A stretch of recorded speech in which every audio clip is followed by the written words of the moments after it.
আসসালামু আলাইকুম। বিসমিল্লাহির রহমানির রহিম। আলহামদুলিল্লাহ।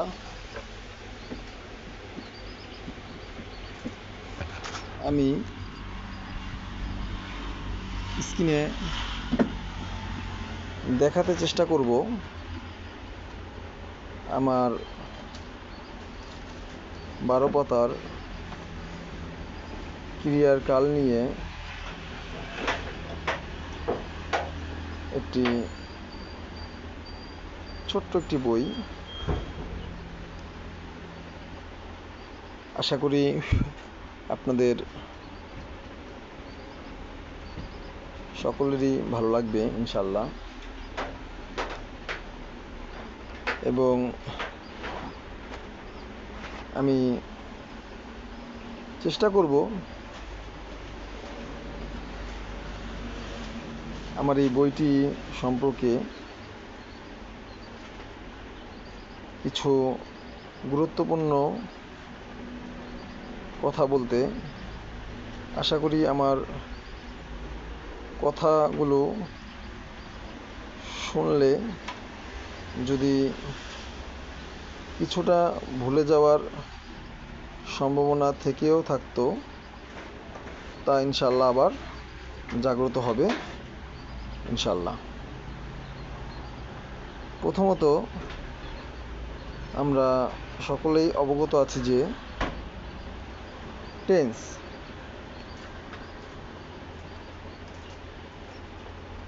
is the soul of English language, and at present English is the international language almost all.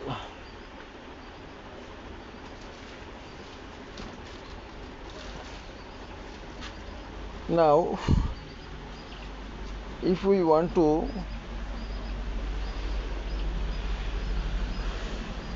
English language, if we want to learn English language, first of all we have to know about tense. অর্থাৎ আমরা যদি ইংরেজি শিখতে চাই, প্রথমত আমাদের ক্রিয়ার কাল সম্পর্কে জানতে হবে। Then if we know about tense, we will learn appropriately. যদি আমরা সঠিকভাবে শিখি ক্রিয়ার কাল, তবে আমরা সঠিকভাবে ইংরেজি বুঝতে ও ব্যবহার করিতে পারিব।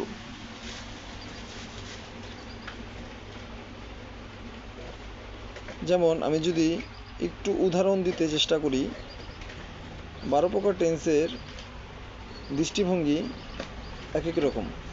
যেমন number 1 in 12th, simple present tense or present indefinite tense।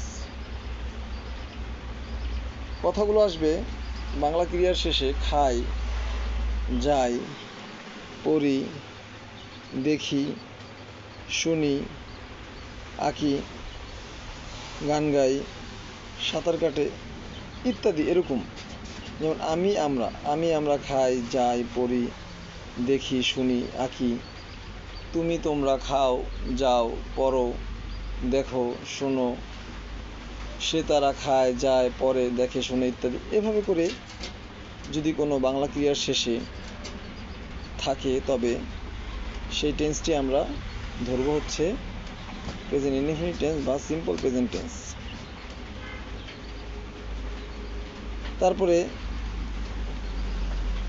যদি বাংলা ক্রিয়ার শেষে থাকে খাইতেছি, যাইতেছি, পড়িতেছি, লিখিতেছি, দেখিতেছি, শুনিতেছি, এরকম যদি থাকে, তবে সেটি প্রেজেন্ট কন্টিনিউয়াস টেন্স, চলমান বর্তমান ক্রিয়ার কাল।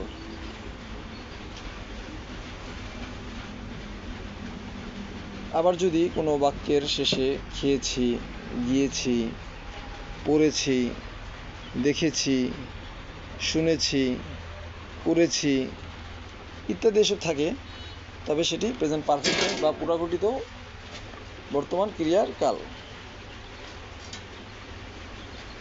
তারপর যদি কোনো টাইম নিয়ে খাইতেছি, সকাল থেকে খাইতেছি, যাইতেছি, পড়িতেছি, 5 মিনিট যাবৎ লিখতেছি, এরকম যদি বোঝায় তাহলে সেটি প্রেজেন্ট পারফেক্ট কন্টিনিউয়াস টেন্স, এটা বর্তমান কালের ক্রিয়ার কালের একটি অনুজ্ঞা।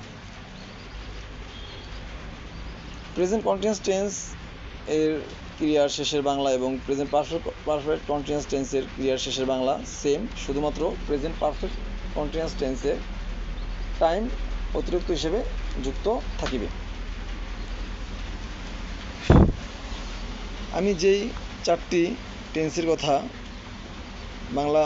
টেন্সের বাংলা বললাম, এই 4টি টেন্সকে যদি ইংরেজি করতে যাই, যেমন আমি ভাত খাই, I eat rice, subject verb object. এই সেন্টেন্সটি যদি আমরা নাবোধক করতে যাই, যেমন আমি ভাত খাই, আমি ভাত খাই না, তাহলে I do not eat rice বা আই ডোন্ট ইট রাইস। এখানে সূত্রটি হবে নাম্বার 2, সাবজেক্ট প্লাস ডু বা does plus not plus verb plus object. I do not eat rice, আমি ভাত খাই না। আমি কি ভাত খাই, do I eat rice. Structure number 3, do বা does plus subject plus verb plus object. Number 4, আমি কি ভাত খাই না, don't I eat rice, don't বা doesn't plus subject plus verb plus object হচ্ছে স্ট্রাকচার। এই সূত্র 4টি অনুসারে আমরা এভাবে করে 4টি বাক্য পরিবর্তন করব। আমি ভাত খাই, আমি ভাত খাই না, আমি কি ভাত খাই, আমি কি ভাত খাই না। তারপর নাম্বার 2, আমি ভাত খাইতেছি, যাইতেছি, আমি ভাত খাচ্ছি, I am eating rice, subject plus M অথবা ইজ অথবা আর প্লাস ভার্বনের সাথে আইএনজি প্লাস অবজেক্ট। এটি হচ্ছে আমি ভাত খাচ্ছি বা খাইতেছি সূত্র, আই এম ইটিং রাইস। এই সেন্টেন্সটি নেগেটিভ করতে গেলে নট হবে, অক্সিলারির পরে নট, অ্যামিজার হচ্ছে অক্সিলারি। এখন আমি ভাত খাচ্ছি না, I am not eating rice. আমি কি ভাত খাচ্ছি, এম আই ইটিং রাইস, আমি কি ভাত খাচ্ছি না, এন্ট ইটিং রাইস। সূত্র অটোমেটিক্যালি পরিবর্তন হয়ে যাবে।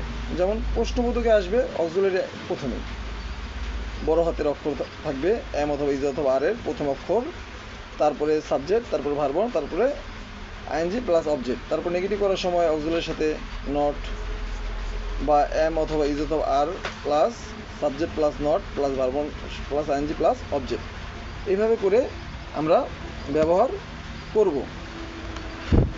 নাম্বার 3, আমি ভাত খেয়েছি, I have eaten rice, subject plus have অথবা has plus verb 3 plus object. এভাবে করে খাওয়া দিয়ে 48 ভাবে, যাওয়া দিয়ে 48 ভাবে, পড়া দিয়ে 48 ভাবে, লেখা দিয়ে 48 ভাবে, যে কোনো ক্রিয়া দিয়ে 48 ভাবে বাক্য তৈরি করা যাবে ইনশাল্লাহ। আমি এখানে 4টি টেন্সের কথা আলোচনা করলাম। তারপরে যা বললাম তা হচ্ছে প্রেজেন্ট টেন্স। এখন পাস্ট টেন্স, 12-এর মধ্যে 5, 5 × 12, আমি ভাত খেয়েছিলাম, এই কথাগুলো অতীতে যাবে। আমি বইটি পড়েছিলাম, আই রেড দ্য বুক। এভাবে করে যদি খেয়েছিলাম, গিয়েছিলাম, পড়েছিলাম হয় তাহলে পাস্ট ইনডিফিনিট টেন্স। সূত্র subject verb two plus object, ইতিবাচক বাক্য অ্যাফার্মেটিভ সেন্টেন্স। নেগেটিভ করতে গেলে আমি ভাত খাইনি, I did not eat rice, সূত্রটি চেঞ্জ হবে, subject plus did plus not plus verb plus object. তারপর প্রশ্নবোধক করতে গেলে আমি কি ভাত খেয়েছিলাম, ডিড আই ইট রাইস। প্রশ্নবোধক নাবোধক করতে গেলে আমি কি ভাত খাইনি, ডিডেন্ট আই ইট রাইস। এভাবে করে পাস্ট ইনডিফিনিট টেন্স হবে। তারপর পাস্ট কন্টিনিউয়াস টেন্স, আমি ভাত খাচ্ছিলাম, আমি ভাত খাচ্ছিলাম না, আমি কি ভাত খাচ্ছিলাম, আমি কি ভাত খাচ্ছিলাম না, I was eating rice, I was not eating rice, was eating rice, wasn't I eating rice. তার নাম্বার 7, 25, ইতিবাচক বাক্য, আমি ভাত খেয়েছিলাম, আই হ্যাড ইটেন রাইস। 26, আমি ভাত খাইনি, I had not eaten rice. 27, আমি কি ভাত খেয়েছিলাম, had I eaten rice. 28, negative interrogative sentence, আমি কি ভাত খাইনি, হ্যাডন্ট আই ইটেন রাইস। 12-এর মধ্যে 8, 18, 12, অতীত ক্রিয়াকালের অনুজ্ঞা, পাস্ট পারফেক্ট কন্টিনিউয়াস টেন্স। 29, ইতিবাচক বাক্য, আমি সকাল থেকে বা 3 ঘন্টা ধরে ভাত খাচ্ছিলাম, I had been eating rice since morning or for 3 hours. Negative করতে গেলে অক্সিলারির পর নট হবে, I had not eating rice since morning or for 3 hours. Number 31, আমি কি সকাল থেকে বা 3 ঘন্টা ধরে ভাত খাচ্ছিলাম, had I been eating rice since morning or for 3 hours. Number 32, আমি কি সকাল থেকে বা 3 ঘন্টা ভাত খাচ্ছিলাম না, hadn't I been eating rice since morning or for 3 hours. অতীতকাল শেষ, এরপরে ভবিষ্যৎকাল থার্ড পার্ট, 12-এর মধ্যে 9, 9 in 12 ভবিষ্যৎ বোঝাবে। আমি ভাত খাবো, যাবো, পড়িব, লিখিব, দেখিব, শুনিব, এগুলো হচ্ছে ফিউচার টেন্স, ইনডিফিনিট টেন্স। তারপর ফিউচার কন্টিনিউয়াস, খেতে থাকিব, যেতে থাকিব। ফিউচার পারফেক্ট, খেয়ে থাকিব, গিয়ে থাকিব। ফিউচার পারফেক্ট কন্টিনিউয়াস টেন্স, খেতে থাকিব, যেতে থাকিব প্লাস টাইম, ফিউচার কন্টিনিউয়াস টেন্সের মতোই। সূত্র যদি একটু দেখি, 33, আমি ভাত খাবো, আই শ্যাল ইট রাইস।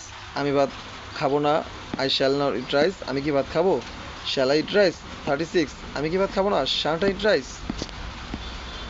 12-এর মধ্যে 10, 10 in 12 চলমান ভবিষ্যৎ ক্রিয়ার কাল। 37, আমি ভাত খেতে থাকিব, I shall be eating rice. 38, আমি ভাত খেতে থাকিব না, I shall not be eating rice.